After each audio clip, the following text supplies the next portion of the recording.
Le lobby pharmaceutique est énorme, c'est le deuxième plus gros lobby après le nucléaire.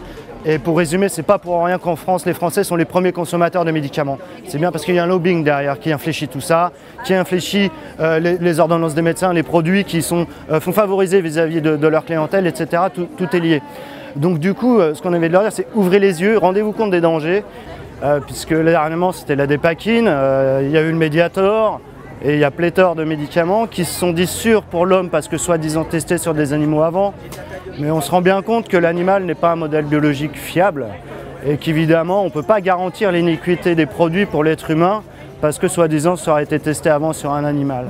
Donc on est vraiment là pour dénoncer la bêtise que peuvent représenter l'expérimentation animale, mais aussi et surtout pour mettre en place le plus rapidement possible les méthodes substitutives. Beaucoup existent, mais ne sont malheureusement pas financées à la même hauteur que les finances qui sont injectées dans l'expérimentation animale, tout simplement. Il faut une réelle volonté politique pour que ça avance.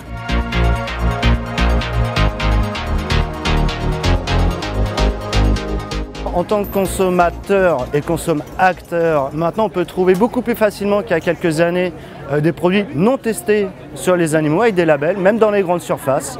Et puis bien sûr ce qu'on peut faire, c'est participer à ce type de rassemblement, effectivement, tenir des stands d'information, effectuer des manifestations et au quotidien parler autour de soi justement des dangers de l'expérimentation animale et des possibilités qu'on peut avoir au niveau des alternatives pour ne pas consommer des produits qui auraient été testés sur les animaux.